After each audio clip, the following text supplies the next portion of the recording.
The hyenas run down one of the cows later in the day, where, unable to defend herself against the ruthless attack, she finally collapses from shock and loss of blood.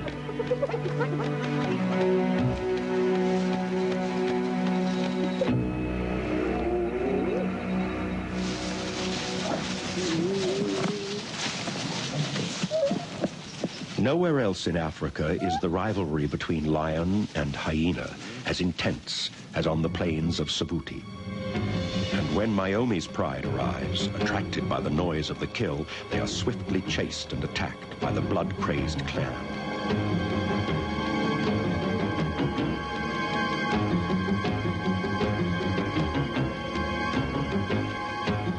The lionesses have no choice but to escape to the safety of the trees until their tormentors have left.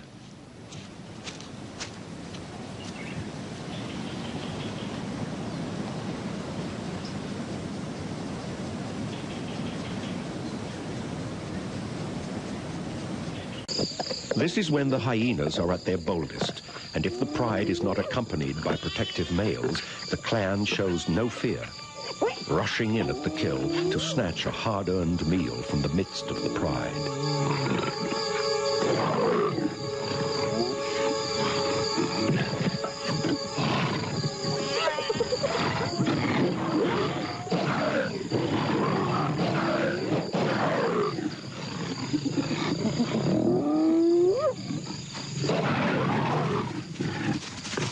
It is this kind of interaction that has fostered the deep-seated hatred existing between these bitter rivals.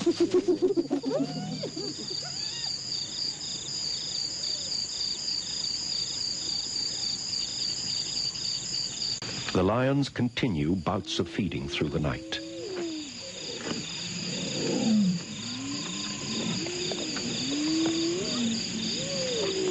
As dawn approaches, they are gorged, rolling on their backs to ease their discomfort and speed up digestion.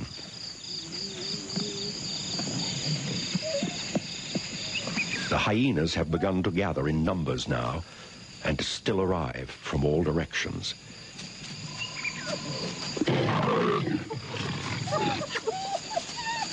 Myomi and Smudge try to keep them at bay, but as the sun rises, the enemy closes in. A savage two-day battle that will change the course of Myomi's pride forever is about to commence.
It is only when the male arrives that the hyenas withdraw.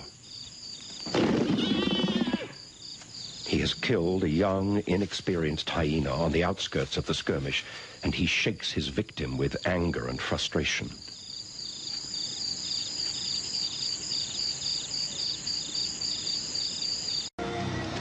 He's the king of the beasts. She's his queen. But who really rules, and why? The cycles of life in nature are endless. Every new dawn brings release from the fears that stalk the night and new challenges to survival. just as every year is a cycle of seasons and events, successes and failures, triumphs and tragedies. This is the story of two prides of lionesses living out a year in vastly different parts of southern Africa. The wild and remote Savuti Plains of northern Botswana and the Kruger National Park of South Africa. It is here in the shadow of some low hills at a place called Munshi, where our first study pride hold the territory that has been passed down by their mothers and grandmothers before them. This is the home of the Munshi pride. Our story begins after the savage dry years of the early 90s, when the area was in the grip of the most devastating drought in living history. Everywhere across the bleak landscape, herds of gaunt animals are strung out like ghostly caravans, shuffling wearily through the dust. While others, little more than slow-moving corpses, search for nutrition in the dry ground.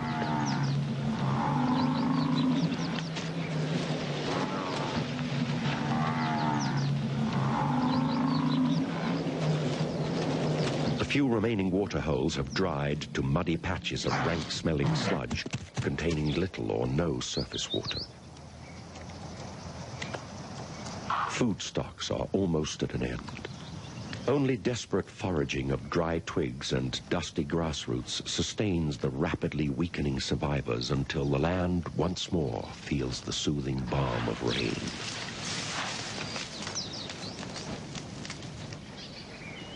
In this desert-like valley is a small collection of pools fed by underground wells, and it is here that the females of the Munshi pride have taken up residence during the drought.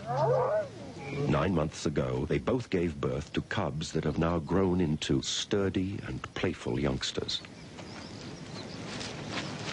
The dominant female is named Nyaleti, a word in the local Shungan dialect for star, after the light patch on her chest. Nyaleti and her sister are close partners in the shared responsibility of raising their 7 cubs. While the dry conditions are harsh on most of the bushveld animals, it is a time of plenty for the lions, who take advantage of slowed reactions and weakened limbs. The two sisters have changed their normal nocturnal habits and have become experts at daytime ambush hunting. Every morning, the herds start to gather in large numbers at the waterholes, and the lionesses stalk into position. Here they wait patiently for an opportunity to present itself. Sensing the right moment to strike, Nyaleti eases forward, eyes fixed on an unwary victim, muscles bunched and ready to spring. A sharp alarm call betrays the lion's presence before they break cover.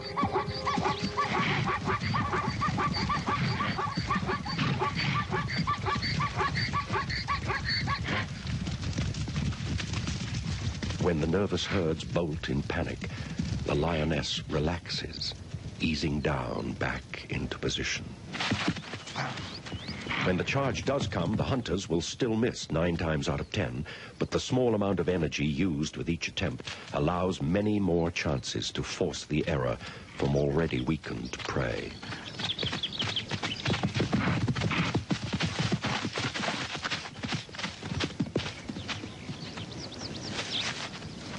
Occasionally, the territorial males of the area will join the pride.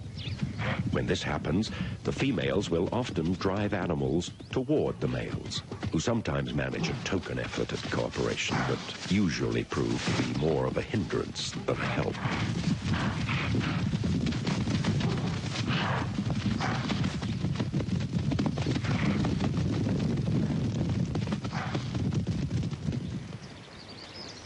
These 2 huge lions are the fathers of the Munshi pride cubs. On their regular visits, they pay close attention to the scent marks left by the lionesses, gleaning information on the sexual condition of their mates. Competition between alliances of males for the mating rights to a pride is intense. If a female within their territory is receptive, they will mate with her immediately, ensuring that it is their genes carried through to the next generation. With the hunting over for the morning, the females retire to the shade of some nearby trees to rest, patiently discouraging the cubs' efforts to cajole them into a game. Like athletes in training, their young muscles must be constantly stretched and exercised. Every burst of speed, every tumble and every turn strengthens limbs and sharpens reactions.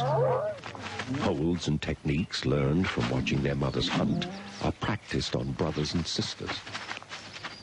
Early tests of strength establish a hierarchy that will ensure discipline for effective teamwork when they are ejected from the pride and must hunt without their mothers.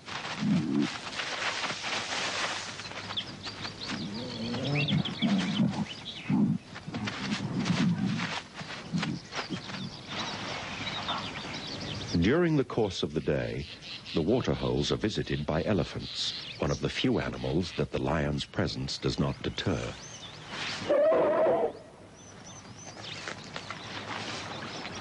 These giants can drink more than 50 gallons a day, and groups of young bulls gather to bathe and enjoy the cool water. Splashing themselves with mud helps to relieve the irritation from biting insects and moistens their skin against the powerful African sun. Dung beetles make carefully packed balls of the precious waste which they industriously roll away for their mates to lay eggs in.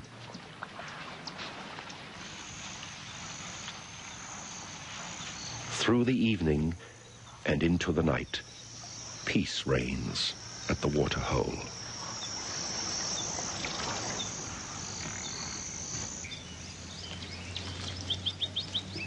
At dawn, Nialetti is preparing herself for the hunt, sharpening her claws on the rough bark of an acacia tree and stretching her lithe body.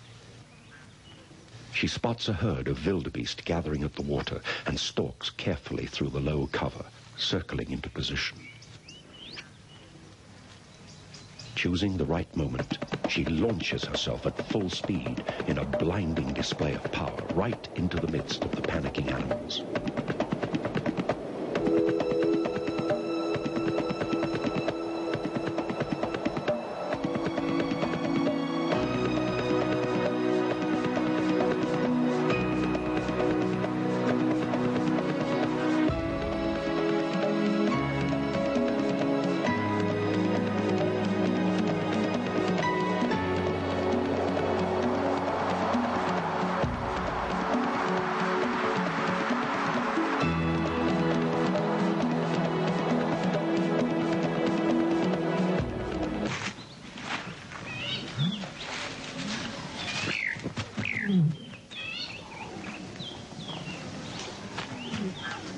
When feeding begins, it is fast and furious. The males are not far off, and the pride knows that they must eat as much as possible before their meal is taken from them.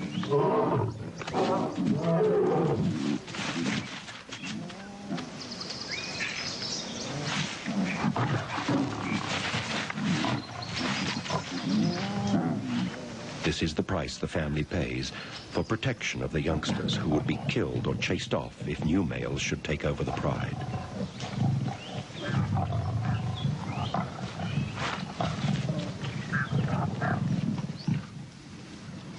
The drought is slowly wearing into its third year.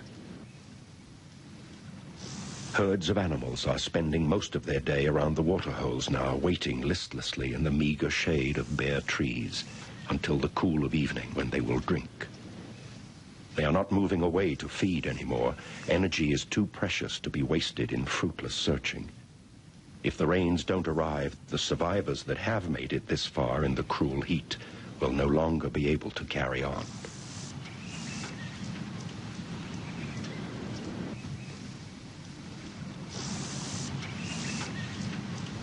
In the evening, a relieving breeze begins to stir the stifling air, bringing the sweet scent of life-giving rain. Lightning flashes across the night sky.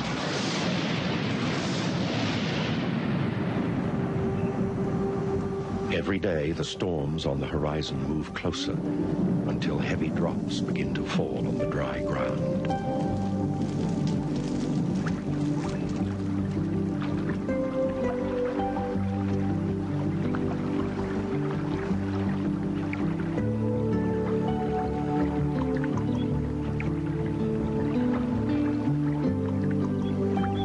Within days, new life begins to sprout through the now-soaked earth. And 2 months later, once dry riverbeds have swollen to muddy torrents, rolling through green riverine forest. Out in the open, the rain continues to lash down on the animals of the grasslands, both predator and prey.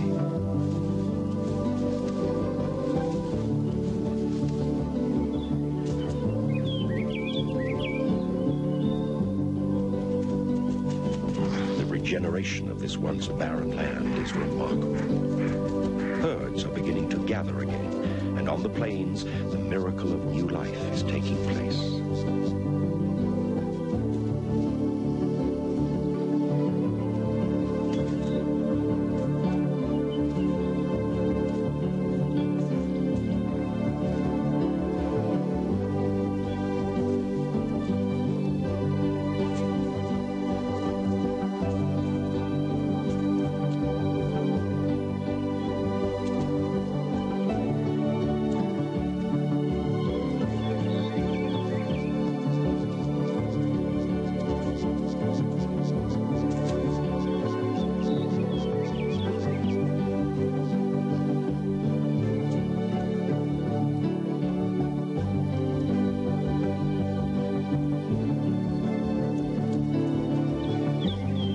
Arrival in the wildebeest herd is greeted by his family, and within 5 minutes, watched by his anxious mother, he is already able to run should danger threaten.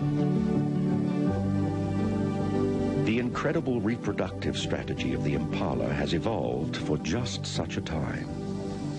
Females that became pregnant weeks apart, some 7 months earlier, synchronize hormonally to give birth to all the lambs in the herd within 72 hours of each other.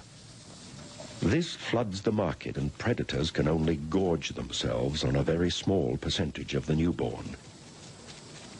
During the day, the lambs are kept together in large nurseries while mothers graze close at hand. The rain has brought new life everywhere. At a hyena den nearby, boisterous pups, some still in the black coats of infancy, play with their patient mother. Hyena females each give birth to 2 pups who are raised in the communal den. The mothers take turns at protecting the young from scavengers, like the ever-present black-backed jackal.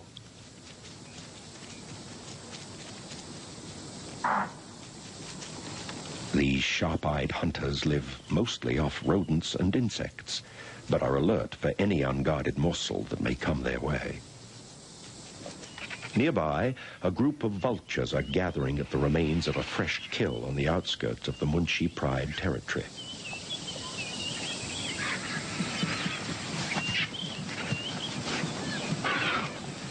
Two pairs of huge lappet-faced vultures, the largest of all African birds of prey, squabble viciously in a battle for dominance over the meager remains of a small impala.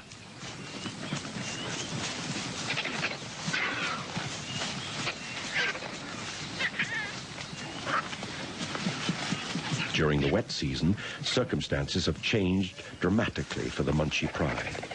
And lying nearby, watching the remains of their meal disappear, are 4 young lions, the only remaining survivors of the Munshi Pride cubs.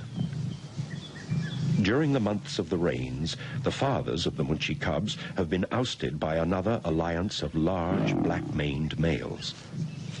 The newcomers have killed 3 of the cubs and chased the rest out of their home territory. Nialeti and her sister have come back into estrus, and the new king begins his own era in this ancient bloodline.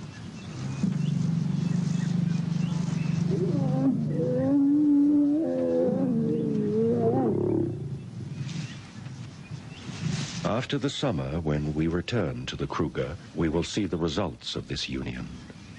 In the meantime, the Munchi Pride cubs are truly on their own. 1,200 miles away, on the open plains of the Savuti Marsh in Botswana, a spectacular natural phenomenon is taking place.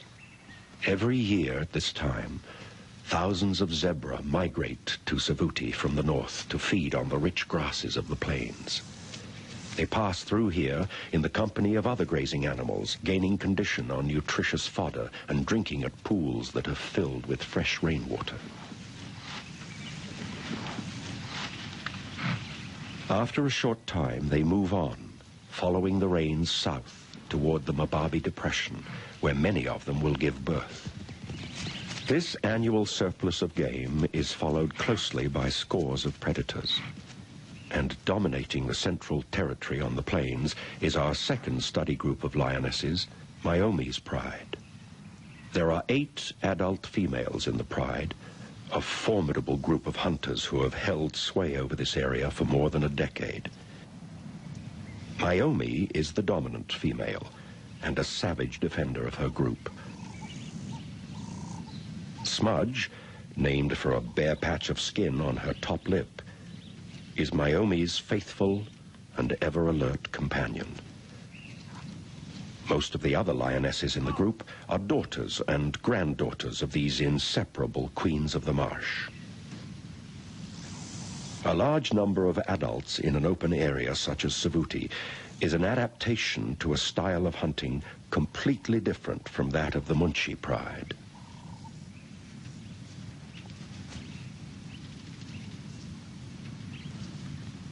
After spending the whole day asleep in the mopani bushes surrounding the marsh, they slowly get moving in the early evening.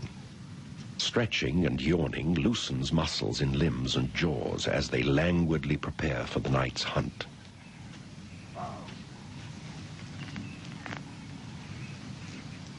Like most lions, Myomi and her pride spend more than 3/4 of their day inactive, conserving energy for the intensely demanding business of killing for a living. As the light begins to fade and brilliant color washes the evening skies, the females step out onto the edge of the marsh. They wait together here for a while, as if to enjoy the transition from day to night, while rejoicing in the strength that their unity brings.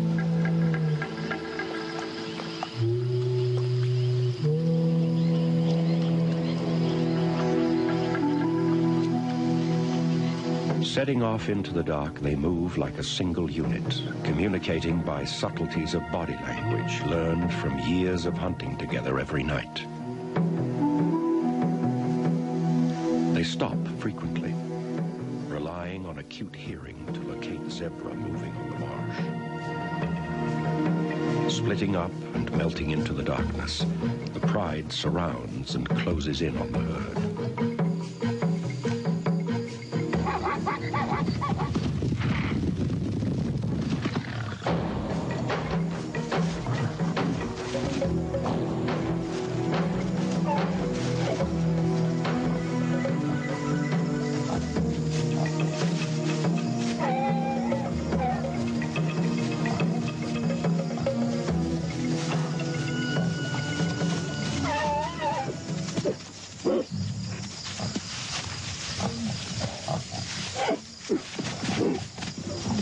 Myomi's Pride are experts at teamwork, and soon the zebra they have captured is wrestled down, where Smudge applies a powerful throat bite, choking off the struggling animal's life-giving air.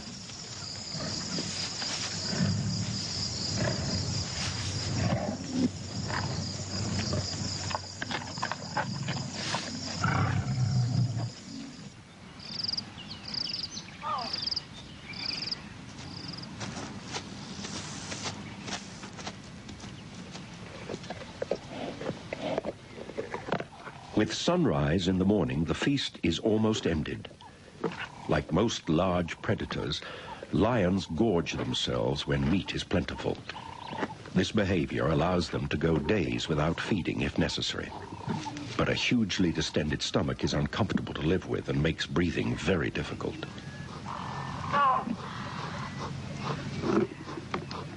One of the young females drags the carcass into the cover of some nearby bushes, an instinctive behavior that hides the meat from the prying eyes of vultures whose presence would alert other predators and scavengers to the kill. Sharp-eyed, hooded vultures are the first to arrive. They are small enough to fly early in the morning without the aid of thermals that lift larger birds into the air later in the day. Although they get sufficient moisture from the blood of their victims, lions will often leave a kill if there is water nearby. Myomi, easily identified by her missing black tail tuft, arrives at the water and takes a long, cool drink to wash down another huge meal during this time of plenty. Her pride sisters have already drunk at the pool and strengthened pride bonds with the ritual head-rubbing greetings of the big cats. As successful as this group of lionesses is at hunting, it is a cruel irony that for 5 years not one of more than 50 cubs born into the pride has survived to maturity. This season, the hope of the pride's future lies with 2 of the younger females. They spend many days searching out the safest place to raise their young in the rocky hills to the north of the plains. One of the females has given birth in a well-hidden den in this area, and at sunset she returns to her closely guarded secret: 2 tiny newborn cubs. The lioness's predatory lifestyle allows her to carry the extra weight of pregnancy for only 3 months before giving birth. This short time in the womb results in very underdeveloped young who are virtually helpless for the first 2 months of their life. They will then rely on their mother and the pride for another 2 years before they are independent.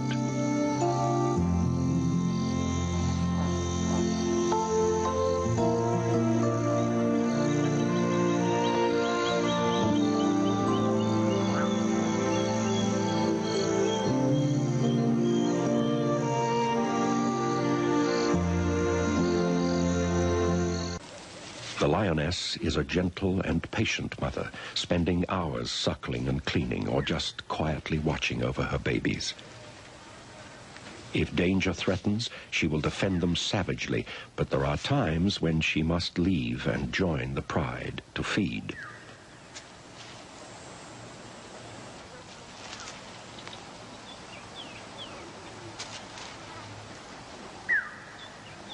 Young cubs left alone are totally unable to defend themselves, and these are dangerous times. If their hiding place is discovered by another predator, they have very little chance of survival.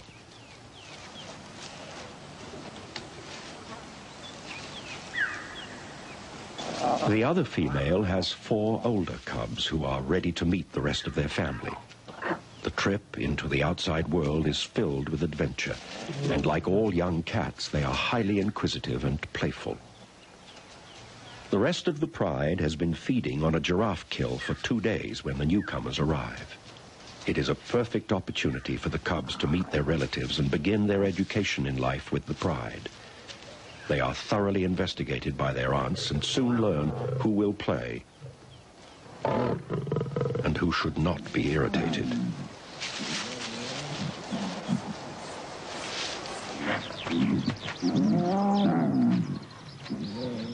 The territorial male is paying a visit to the pride to take advantage of a free meal.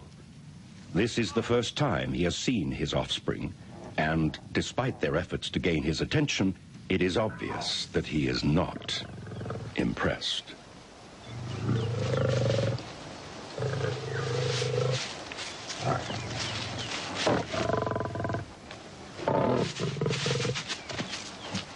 The giraffe carcass has a huge amount of meat left on it, and there is more than enough for the whole pride.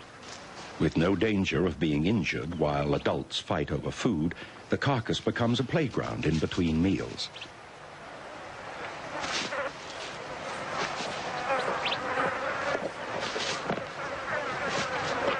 Meat in such abundance is a novelty, and play and feeding carry on through the night.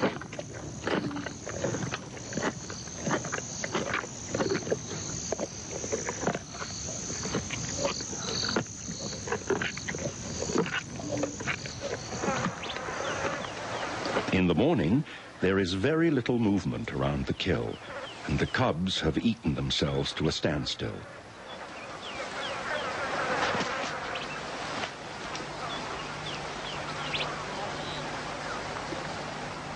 At smaller kills, the competition for food is violent and dangerous for cubs.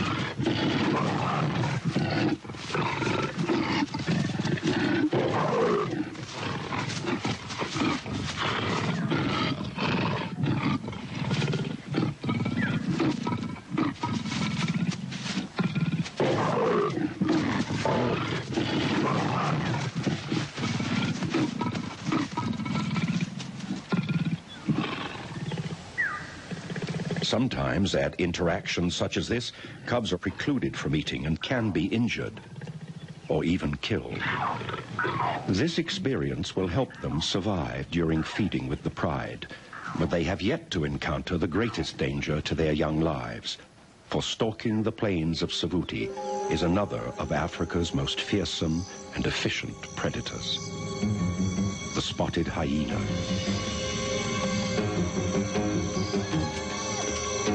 The two main hyena clans are large and powerful, hunting brazenly in the territory of the lions. Sometimes they will tackle even the most dangerous of prey, like the Cape buffalo.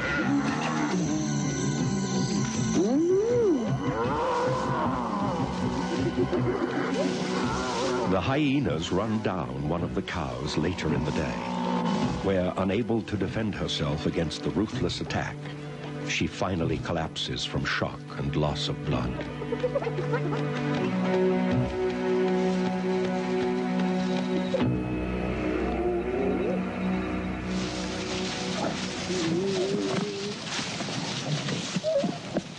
Nowhere else in Africa is the rivalry between lion and hyena as intense as on the plains of Savuti.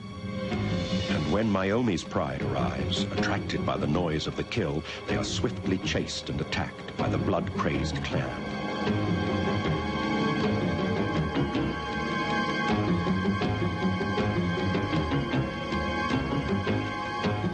The lionesses have no choice but to escape to the safety of the trees until their tormentors have left.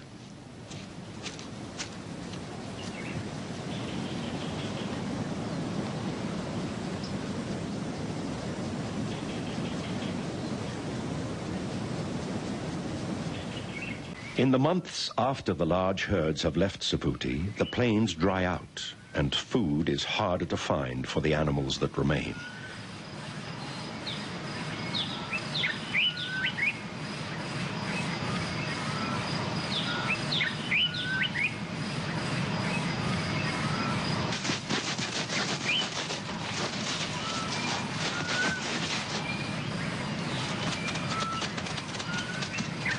The lion's prey is scarce and scattered into smaller groups.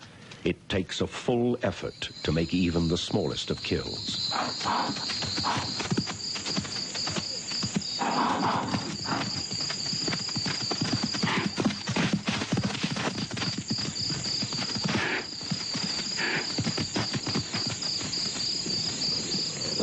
This is when the hyenas are at their boldest, and if the pride is not accompanied by protective males, the clan shows no fear, rushing in at the kill to snatch a hard-earned meal from the midst of the pride.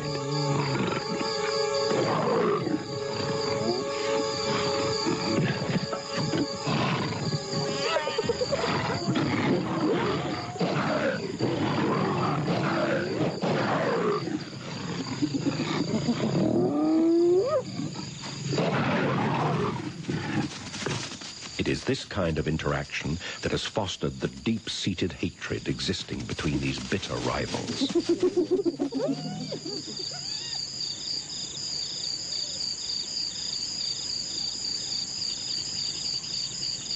At this time of year, every sunset brings a possibility of violent confrontation in the dark of the night. One evening, we find the females leading their young across the middle of the open plains. It is obvious from the blood on the lionesses' faces that the cubs are being taken to a fresh kill. They have caught a large male giraffe a great prize for these lean times. As the pride settles down to feed, Smudge watches over the family. But there are others living on the marsh who also need food, and it is not long before sinister shapes begin to gather on the fringes of the darkness surrounding the kill. The cub's presence here now places them in mortal danger. The lions continue bouts of feeding through the night.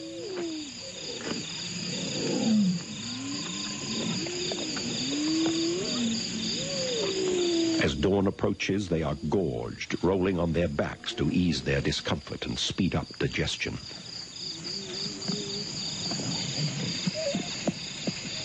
The hyenas have begun to gather in numbers now, and still arrive from all directions.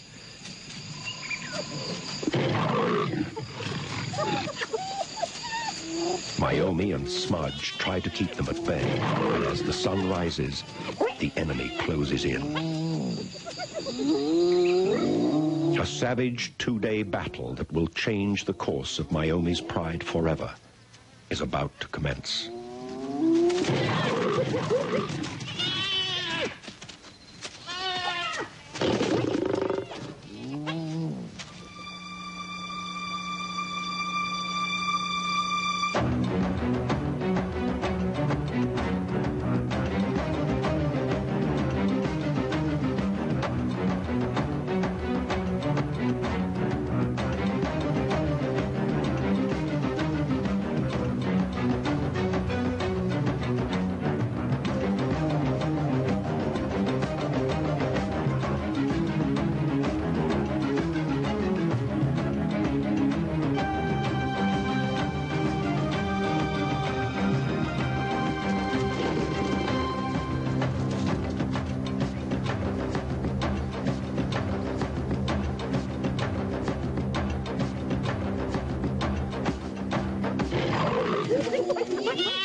It is only when the male arrives that the hyenas withdraw.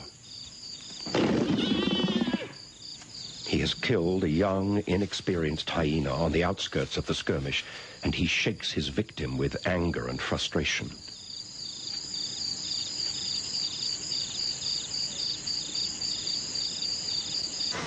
The next day, it appears that the lions have abandoned the battle and their kill.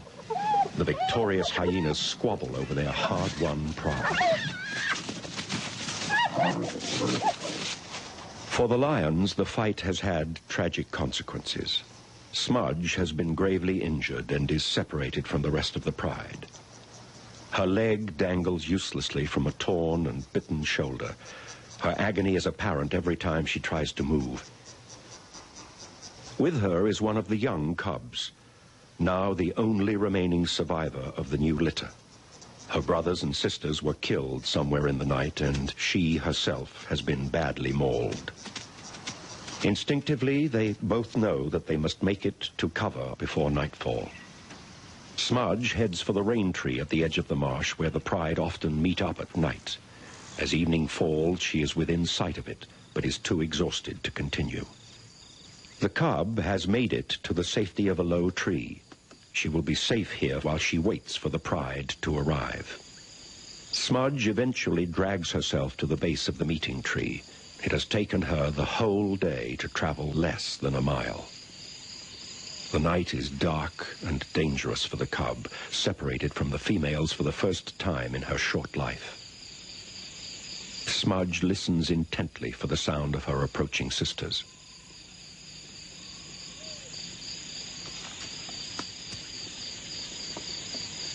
When the rest of the pride arrive, silently emerging from the night, Smudge is overjoyed.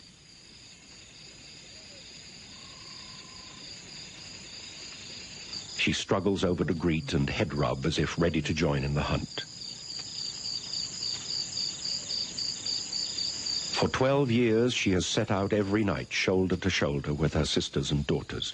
But tonight, for the first time, her broken body will not respond, and the pride cannot wait. The cub is strong enough to limp along and moves off with the females. But the pain is too much for Smudge. For a while, she struggles valiantly after the pride until she sinks to the ground, exhausted, calling mournfully to the night and the disappearing shapes of her lifelong companions.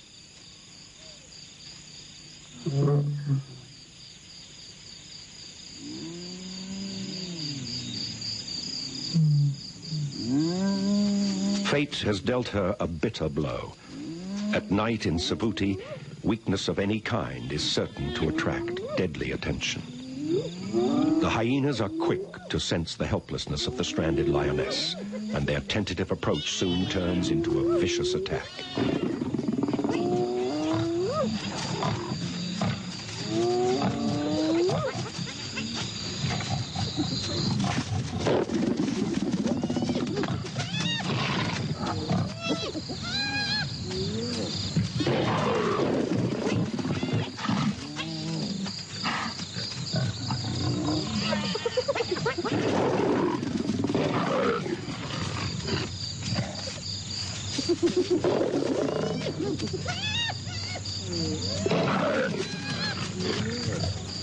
The attack is suddenly broken off as the calls of more hyenas come from the marsh. This area is a territorial no man's land between clan boundaries, and the noise of the attack on Smudge has attracted the attention of a rival group. Within minutes, the full might of both clans has joined the fray on the open plain in a frenzy of scent marking and running skirmishes.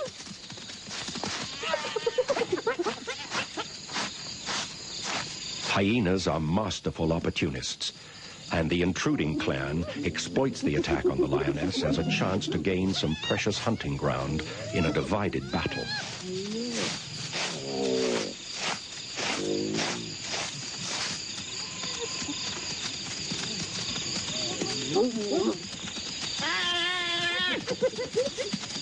The attack on Smudge is forgotten, and she will live through another painful night.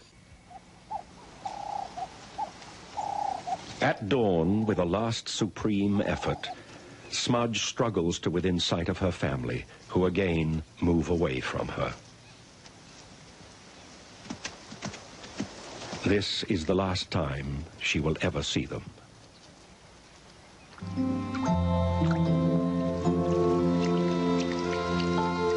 Her condition deteriorates rapidly over the next few days. One morning, after a soothing drink, she lays herself down to rest.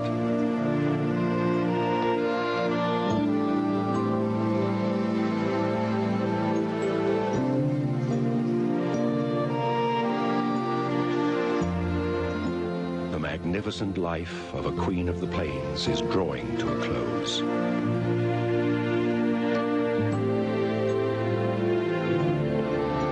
6 months have passed in the Kruger, and the Munchi females have a new family to take care of. 2 new sets of cubs have been produced as a result of the pride takeover.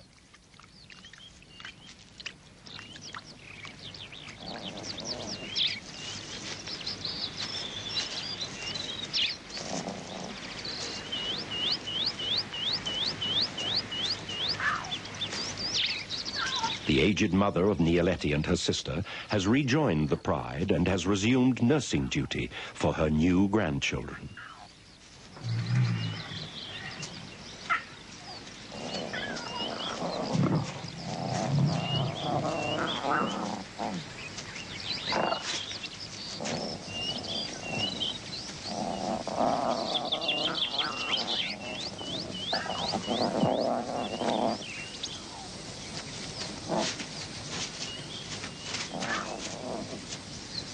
The remaining youngsters from the original litter are almost fully grown and are learning to fend for themselves quite well.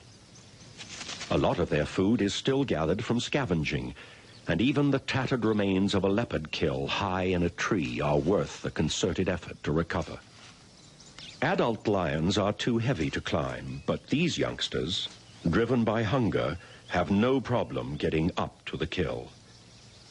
When the time comes to find a way back down to the ground, the haughty, regal bearing of the princess crumbles, giving way to a very unladylike scramble.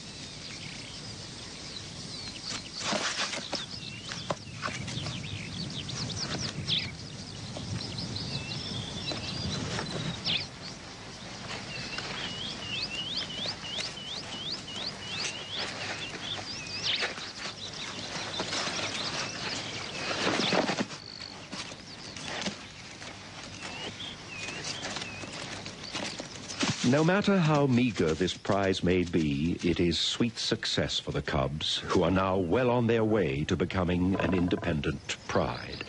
And it is not long before the youngsters are able to kill for themselves.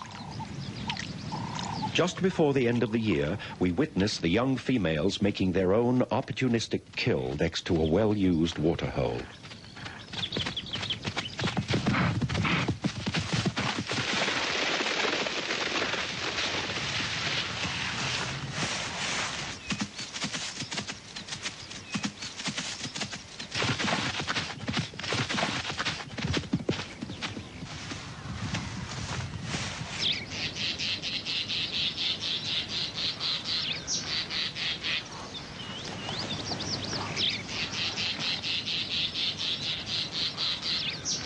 The survival of these cubs represents success in another of the complex cycles of nature.